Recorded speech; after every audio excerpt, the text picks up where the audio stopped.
Hey, Buddy Manning here. Welcome to the Garden Report on a Sunday afternoon. I'm all screwed up with the time zone, so we're getting started early here with Danny Emerman from the Mercury News, who's going to be covering Celtics Warriors tomorrow out here. Round two for these two teams, these two struggling teams in different ways at this point in the season. So we're going to get into all of that and more here. I didn't throw the intro in right off the top, so let's do that. Why not?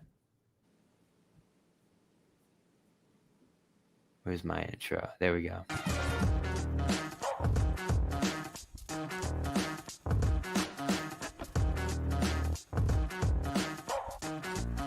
Hard Hat's all about showing up to play hard, doing what it takes to win. If you want to cement legacy, win another. He's your third center. You don't want to pump him up too much, but it's hard not to. This is maybe the most I've ever agreed with you.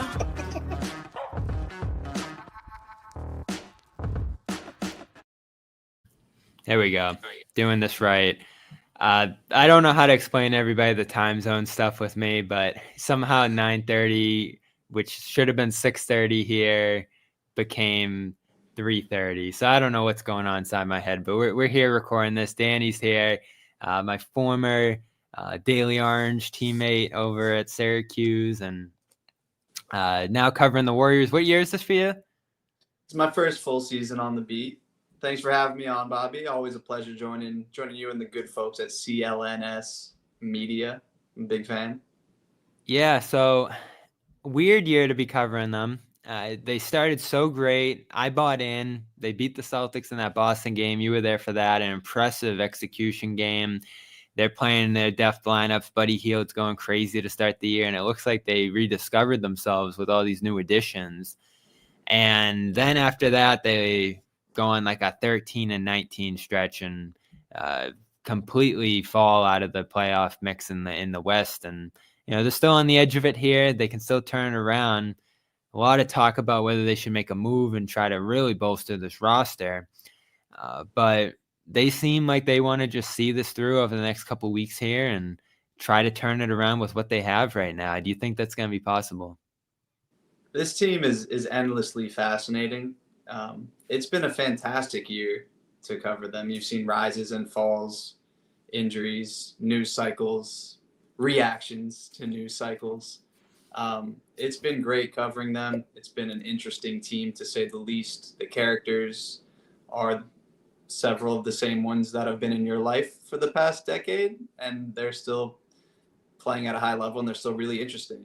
And they're at different points in their careers where things can go one direction or another.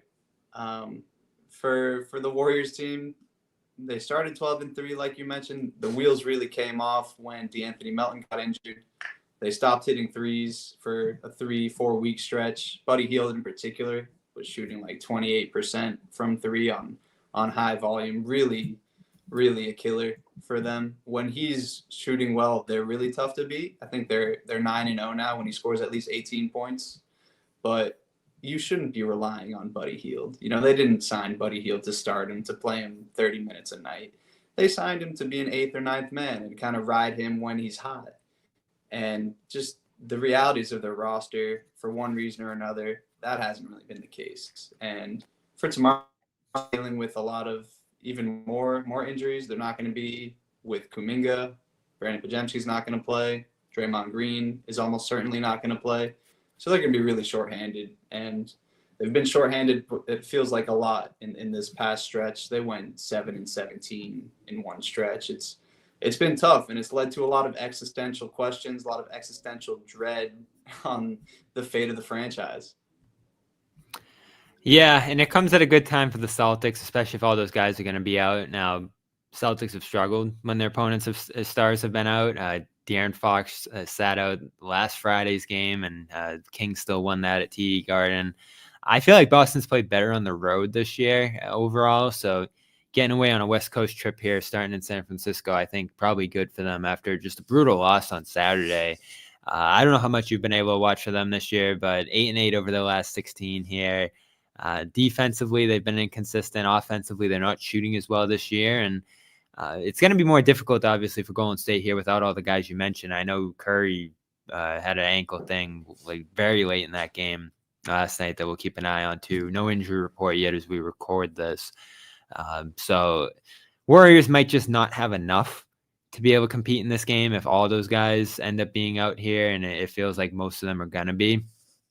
But it hasn't been the competition or whether Star's in or out or anything like that that's determined whether the Celtics have succeeded lately. It's really been on them and their own ability to get up for these games. And sometimes they'll go into a game like this where it's like, all right, Curry's out, Green's out, Kuminga's out, all these guys are out, and they just kind of sleepwalk into it. My understanding is that Steph is going to play tomorrow. But I'm curious as to what you think is going on with the Celtics. I know they've had their struggles recently. I mean, both the Warriors and the Celtics lost to the Raptors last week, so that tells you a lot about where these teams are at. I almost knew that was going to happen when I saw what happened to the Warriors, because it's like, all right, because I like that Raptors team. I like a lot of their pieces. I feel like they're better than they've played this year, and they have a lot of them back. So when they went and beat the Warriors, I was like, Wednesday comes around, and they obviously, I think that's the difficult part, is that every night it's a little something different. In that game, it's like, all right, we're playing the Raptors. It's a one-off road game. Who knows what they were doing the night before, and they just roll into that game and don't have their legs, don't look energetic at all, and a brutal fourth quarter, they end up completely losing control of that game. And then you have that Hawks game where all they need to do is inbound the ball, take a couple free throws there. Instead, they start throwing the ball around and do a take foul up 2, and all of a sudden they're in overtime and they lose that game last night. And there's just a million different ways that they've lost this year. Guys being in and out of the lineup, I think that's been a part of this. Obviously, the shooting's down for them this year. They were like second last year, and now they're middle of the pack, and I think that can jar you a little bit when that was such a big part of your success last year, and now it's missing for a lot of these individual guys. And I think, this month in particular, which has been their most challenging month, they're shooting less threes.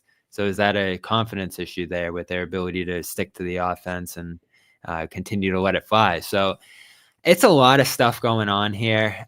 It's been a more difficult season for Jalen. He needs to get back on track quickly here. Drew down. Derek had that foot injury for a couple of games, and he's been way down since. And Kristaps missed a lot this year, and he's trying to get back into the mix now. And there's a lot of weird stuff. They're missing dunks. They're screwing up plays in transition in that game last night. And but Kristaps, who's played well, that starting lineup that was so great for them last year has been awful so far. And a lot of it's them shooting awful and their opponents shooting out of this world. So I'm so torn on it. I don't like the way they look. I think they have a lot of issues going on right now. But I can't knock anyone who's like, if you're a Warriors fan right now, you're like, man, we'd love to be 29-13 second in the like this guy's fallen and you're on a 60-win pace, right?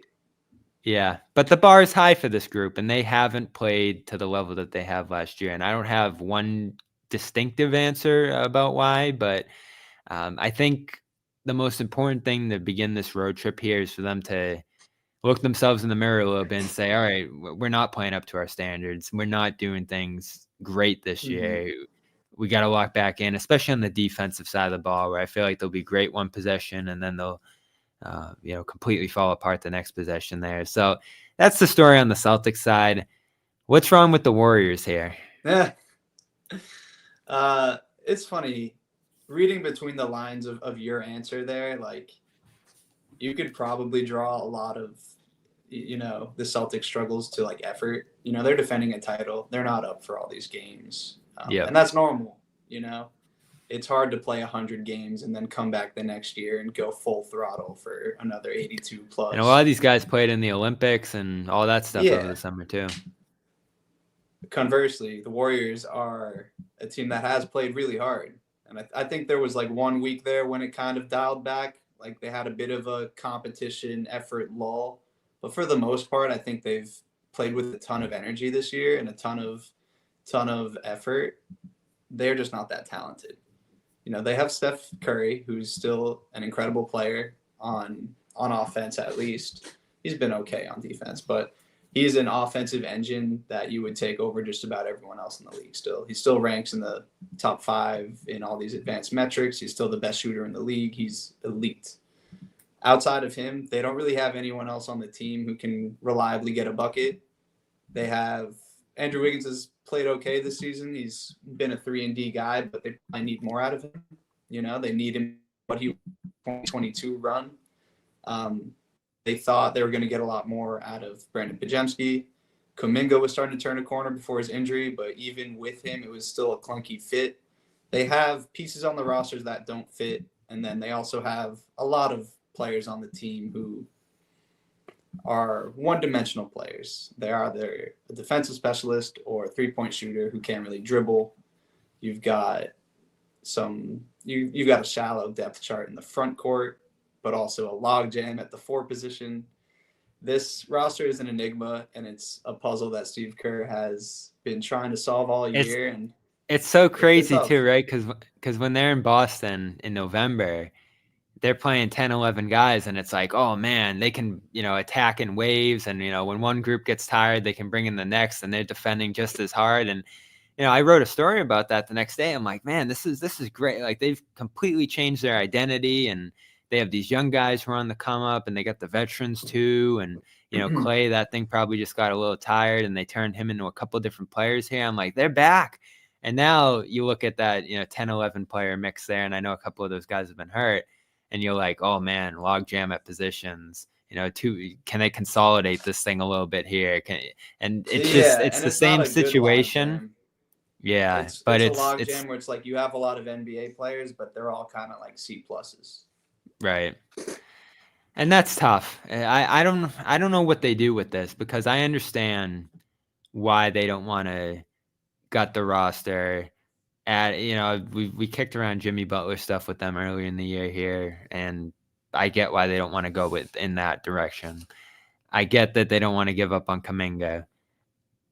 But when you are in this position, what are you doing with Steph and Draymond and this last, let's say, year or two that those guys are going to be playing at the highest level here? I'd say you could miss the playoffs this year if you lose a play-in game, and it's like you're not getting a great draft pick at that point, and you're obviously not competing for a championship at that point. So I wonder what you're thinking about all the trade discussion around this team. I want to give a quick shout out to one of our sponsors here, and we'll be right back to talk about what both of these teams could potentially do going into the trade deadline. This episode is brought to you by PrizePicks, the largest daily fantasy sports platform in North America. It's NFL playoff time, and it's now or never. Don't miss out on the last few weeks of football action with PrizePicks, the best place to win cash while watching the playoffs. You pick more or less on at least 2 players for a shot up to win 1,000 times your cash. Download the PrizePicks app today and use code CLNS and get $50 instantly when you play $5. That's code CLNS on PrizePicks to get $50 instantly when you play $5. Run your game all season long on PrizePicks. Yeah, and so a big football game tonight for you to play PrizePicks. Ravens, Bills. And knowing me with the time zones, I'm going to miss it. But it's ongoing. Awesome. All right. So forget about that. Big games coming up. It's almost here, just a couple weeks away now, and it's now or never. Don't miss out on the last football game of the season with PrizePicks. Obviously, all the great stuff you just heard right there, as well as always great bonuses going on. And as always, when you play $5 with them, you'll get $50. But for the big game, it's the best place to win cash while watching. They're also giving away a free pick for the big game, as they often do here on the basketball side. On the football side, if one of the starting quarterbacks throws 1 yard, you'll win that square. If you're correct on at least one more stat projection, you can win real cash. So check out the promos tab right now to tail any of the Super Sweat Millie winners big game lineups. If you can tail lineup that goes 3 for 3, you can win a split of $1 million in promo funds over on PrizePicks. So check out all the stuff that they have going on over there for the big game. That's PrizePicks. Run your game. So where are you on the trade stuff, Danny? Too good to be true. PrizePicks. Hey, we love PrizePicks. Always fun over there. And again, free square if just one of the quarterbacks has to throw for 1 yard in the big game. So again, check that out. Use the code CLNS. Where are you at on the trade stuff with the Warriors, Danny? Do they have to do something here? Do they have to move Kuminga? Do they have to go all in this year, you feel like? The past week has been fascinating on this topic. You had Draymond talking about it in Yahoo Sports. We talked to Steve and Steph about it the day after. They wanted to clarify their remarks. This skinny is TLDR. The Warriors, the most important people within the Warriors organization are Steve, Steph, Draymond, Joe Lacob, the owner, and Mike Dunleavy, in whatever order you want, with Steph at the top. And those power brokers are aligned in a couple things. They're aligned that they want to protect the future of the franchise insofar as they want to leave it in a healthy place when Steph and Draymond are done, whenever that may be. B, they want to compete. They want to do whatever they can to compete for championships. Those two things might sound contradictory. They might be contradictory, but those people think that they can probably thread the needle in one way or another. Then the last thing is, like, from the way they're talking, they don't think that whoever might be available is a big enough of a difference maker to really go all in for. People have been talking a lot about Jimmy Butler. It seems fairly clear that the Warriors don't want Jimmy Butler on their team. And when I say the Warriors, I mean those power brokers. If the Warriors really believed in Jimmy Butler, the player, the contract, the personality, if they thought he'd be a great fit on and off the court, I have a feeling those power brokers would do a lot to try to get him. It's pretty clear that they're not doing that, and that says a lot about where they're at about that particular player. Yeah, and I think at his best, he'd fit and make sense there. And even a younger version of him, I think, would make more sense with their timeline of trying to make this thing sustainable here. But you don't even know if you have one good year of Butler at this point. And you need to extend him after that. And obviously, they've played this luxury tax game for a long time out there through the championship years that they're going to have to be selective with going forward on, like, Butler, Draymond, Curry. Is that a super tax second apron team that you want to roll with for 3 more years here? Probably not. But on the other hand, I don't know if Jonathan Kuminga, Moses Moody, Trace Jackson Davis, and these guys, Pazinski, are going to turn into next title run here either. Like, it's been a little bit with Kuminga and Moody. Not that they've been in control of the team for any amount of time here. You know, those guys from a couple of years ago. Obviously, the Wiseman thing killed them going back a couple of years now too.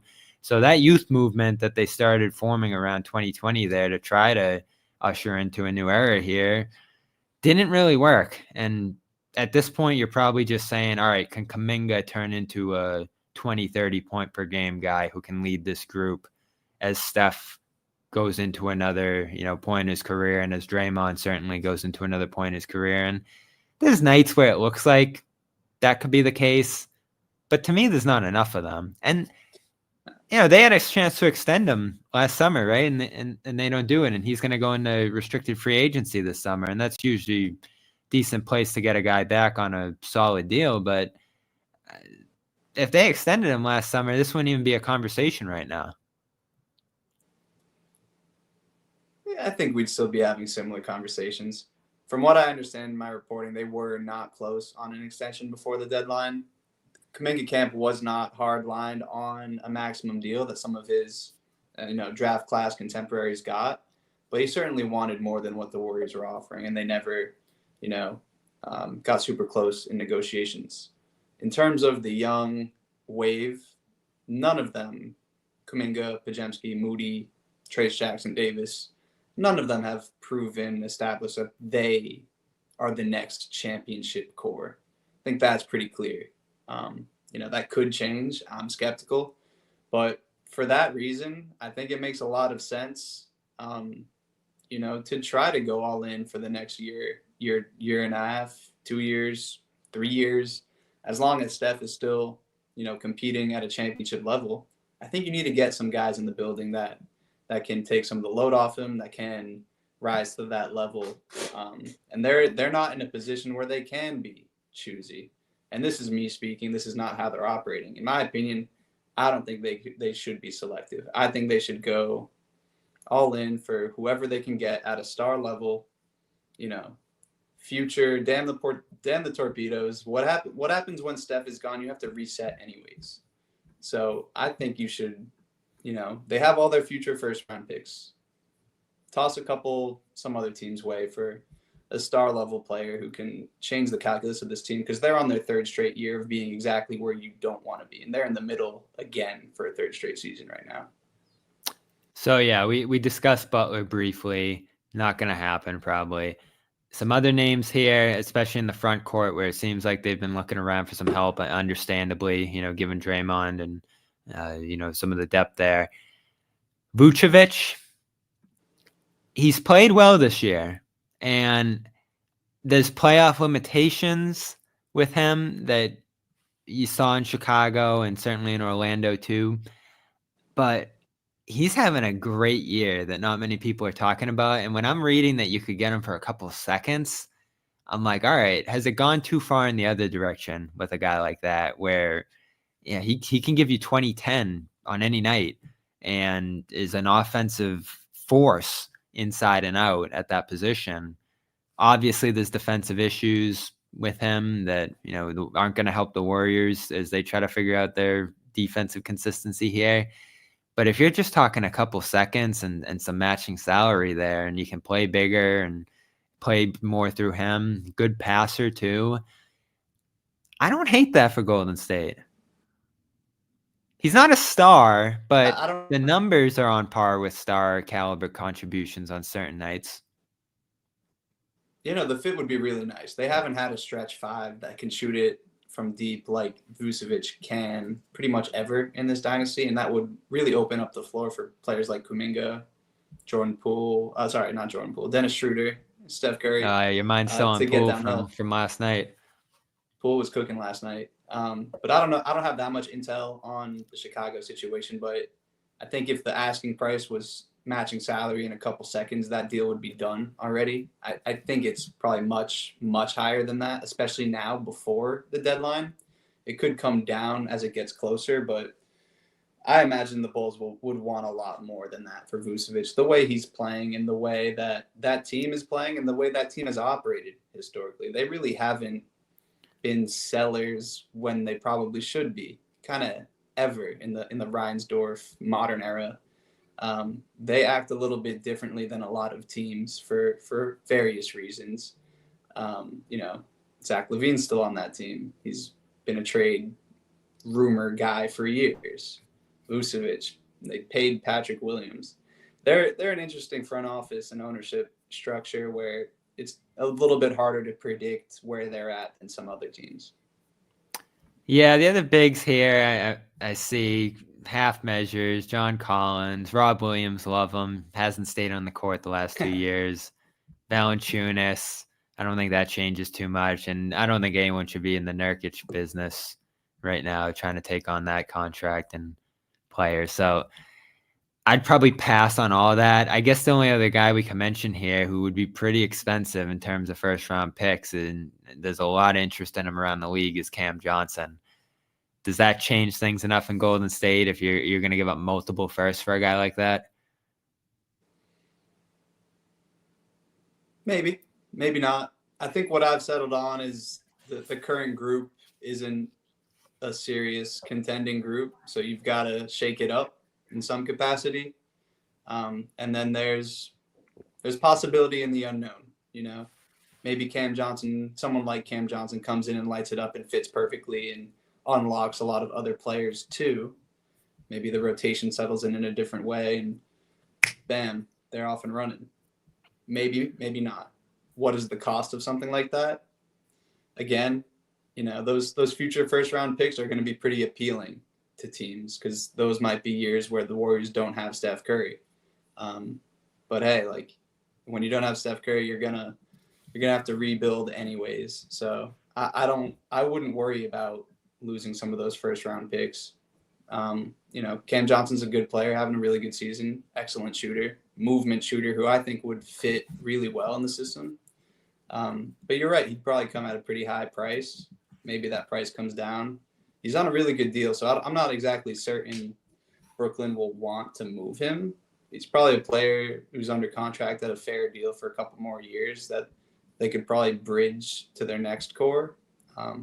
So we'll see. I've always liked Miles Turner as a fit for the Warriors. I don't know if he'll be available. I know the Pacers are playing a lot better, but he's another stretch shooter who can protect the rim.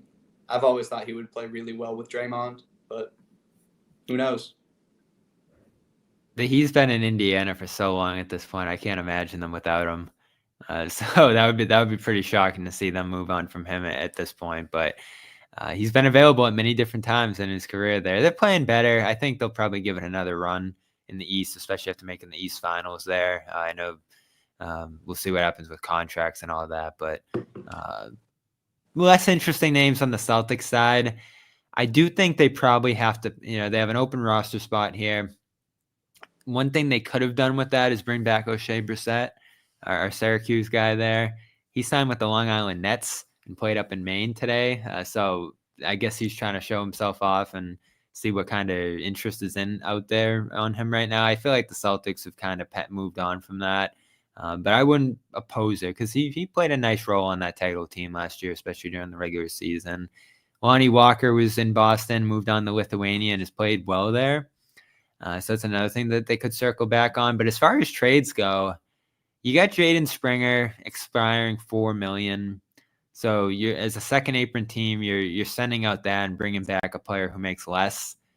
And it's pretty limited as I go down the list here in terms of guys who make less than $4 million. Like, could bring back Shvi Mihailuk.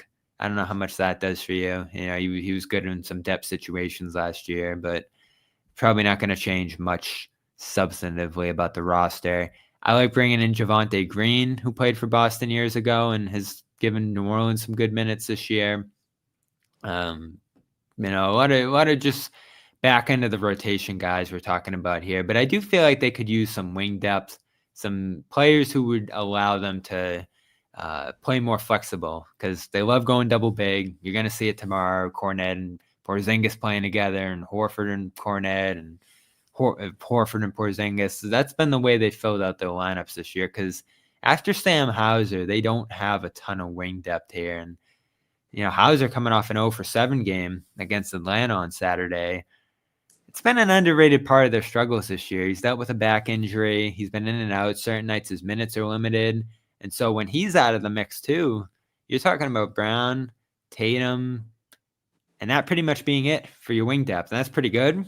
But you could use another guy, especially if you want to play a 3-wing lineup. So do you have any names that come to mind that you think would be a good fit here, or just a general approach for them that you think would work? If the parameters are they've got to be under $4 million, it's a pretty limited list. Yeah. Off the top of my head, are you a Duop Reith guy? Have you seen much of him in Portland? They love those kind of guys. And again, they love playing double big. I think Luke Cornett coming in 5 years ago now and shooting all those threes is sort of like Reith. And there's a physicality factor with Reith too that I think would be interesting there in the front court. Xavier Tillman's a tough one right now because they could also trade him. Burned? I was going to ask about that. So they started him against Brooklyn 2 months ago, and Brooklyn pretty much left him wide open, and he took 3 threes in the first 5 minutes of that game and missed them badly. And I think he passed up on another one after that, and he pretty much went to the bench, and we haven't seen him since. He's healthier this year. I know he dealt with some knee stuff last year. He had a off-season knee surgery to address some swelling that he's dealt with.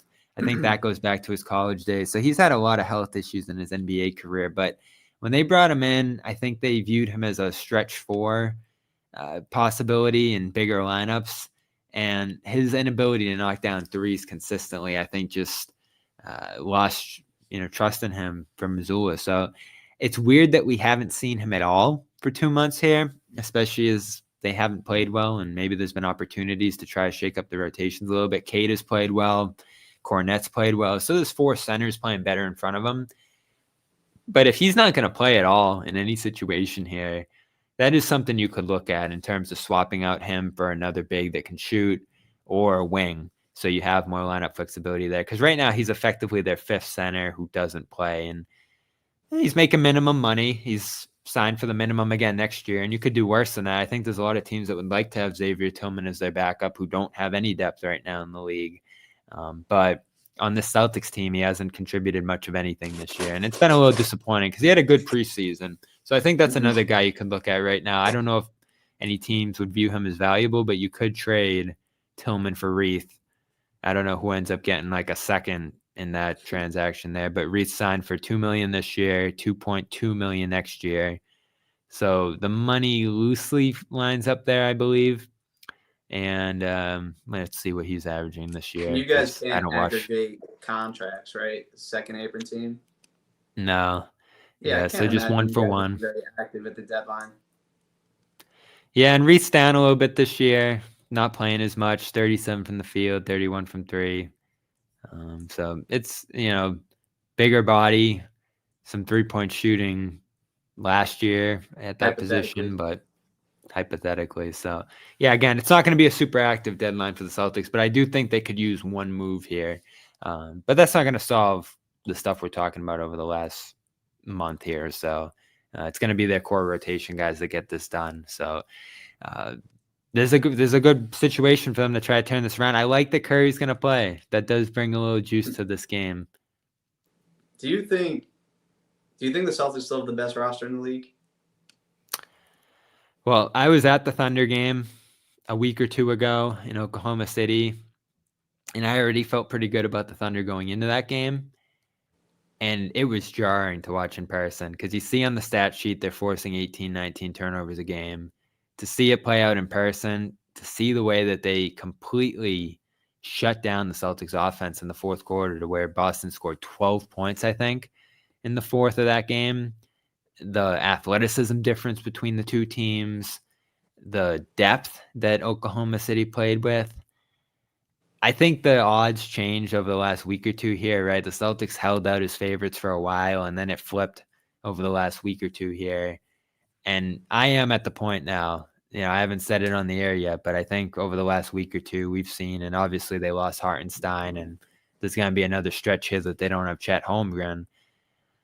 But I do think the Thunder deserve that designation as favorites at this point, especially what they did against Cleveland in that big game, especially the way that they're starting to run away with the West a little bit right now, and with SGA's productivity.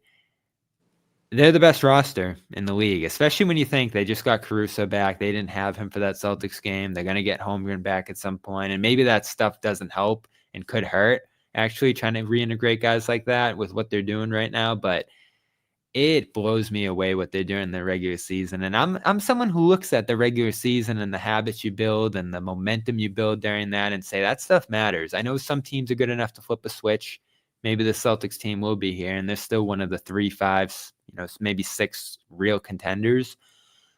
But they're not, to me, the best roster in the league this year, especially with a lot of guys having down years like Hauser, like Holiday, like Derek White in recent weeks. So how can you not look at what the Thunder are doing right now and what the Celtics are doing right now and say the Thunder have passed the Celtics in this first half?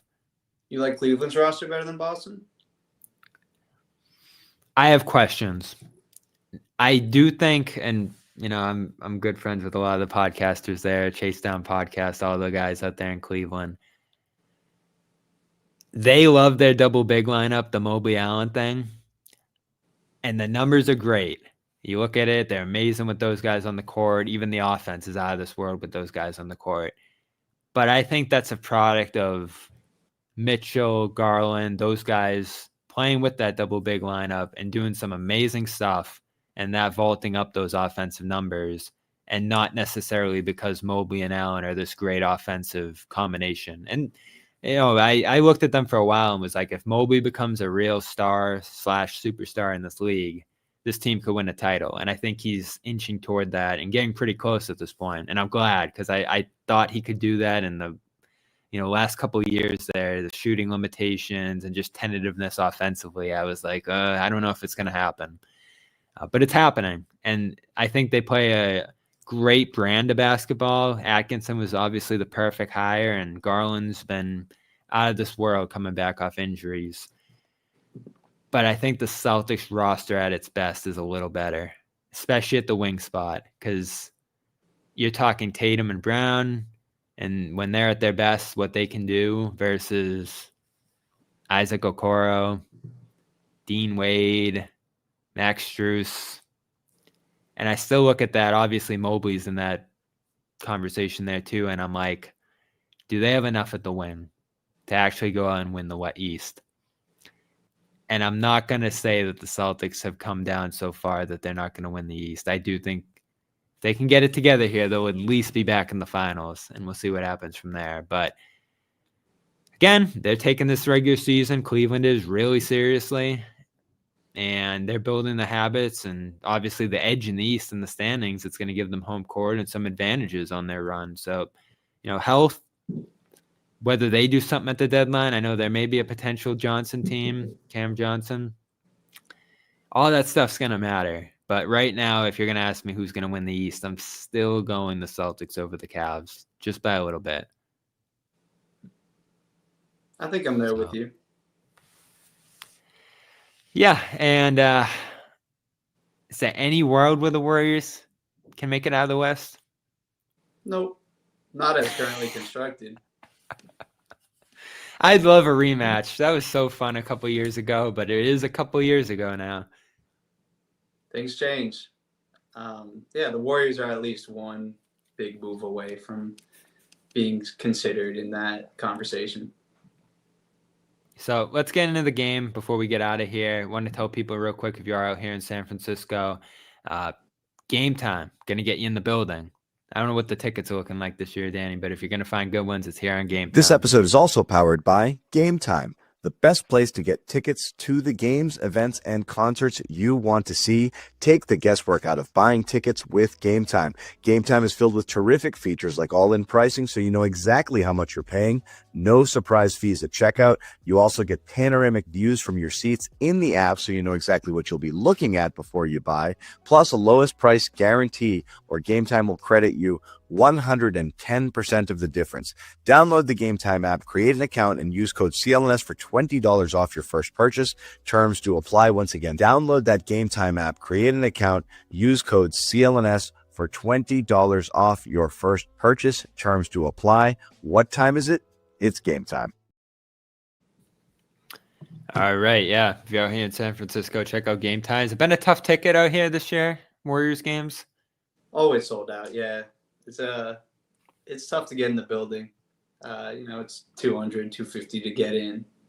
There's a lot of money out here in the Bay, and all the season tickets have been sold. So you can get in, but you'll pay a pretty penny.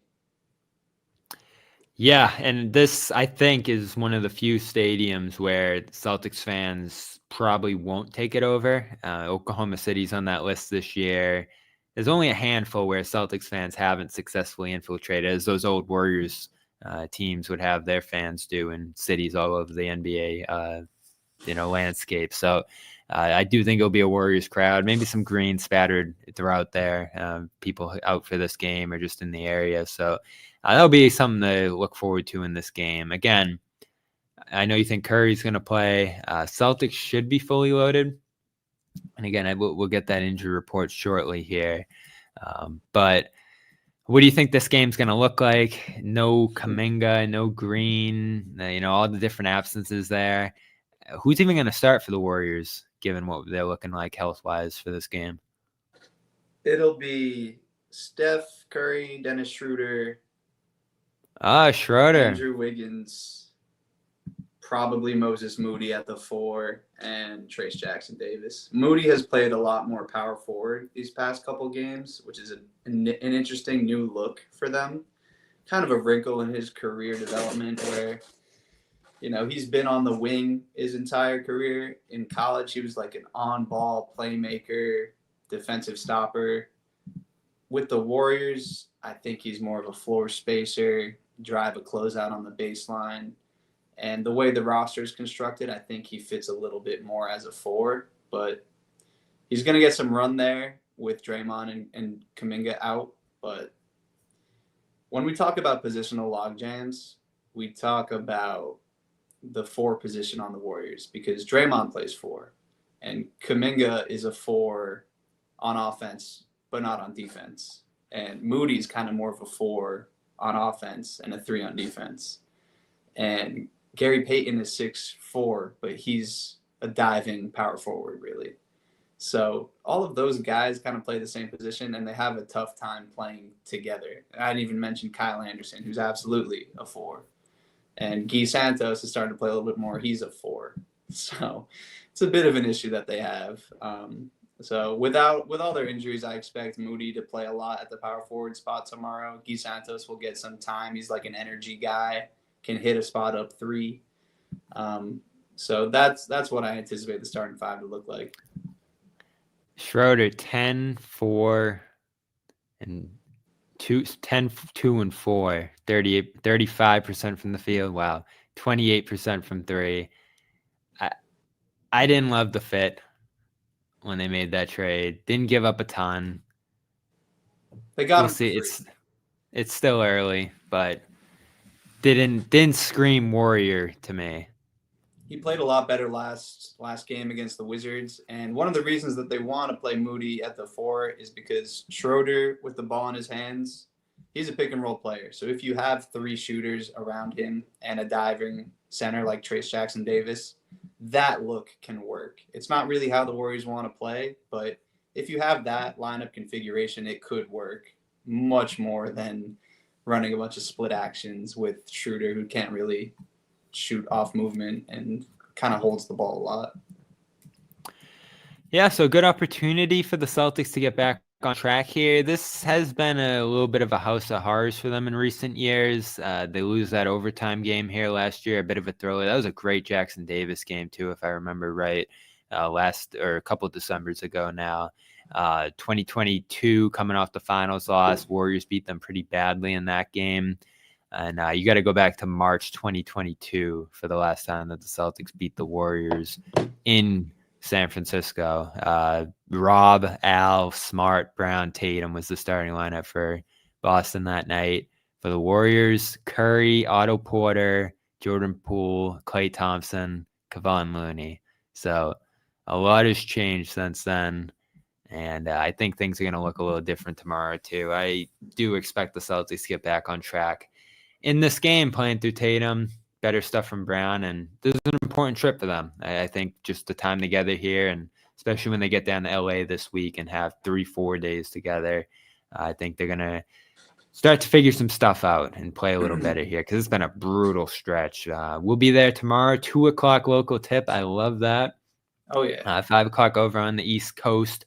And we will have post-game coverage here on CLNS Media. The Garden Report will be live right after the game. Noah Delzo joining me out here too shortly for coverage of this game as well, and the entire West Coast trip out here. Thanks to Danny covering it all for the Mercury News. So check out his work over on X and elsewhere. It's just Danny Emerman over on the X machine. That's right. Thank you, Bobby. Wrote the Sunday column today about the plight of the superstar GM, comparing LeBron James and Steph Curry and their styles in terms of influencing their front offices. You can check that out at mercurynews.com.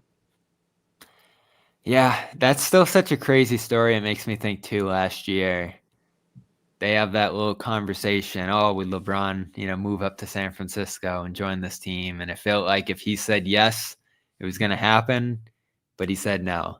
And I don't know if that would have changed the last year or two here a ton, but it would have made things a lot more interesting. I think it for sure would have changed things one way or another. What could have been? That's a great what if that happened. But we'll see LeBron on this trip as well. And again, thanks, Danny. I'll see you tomorrow at the game, and we'll talk to everybody else then. All right. Thanks, Bob.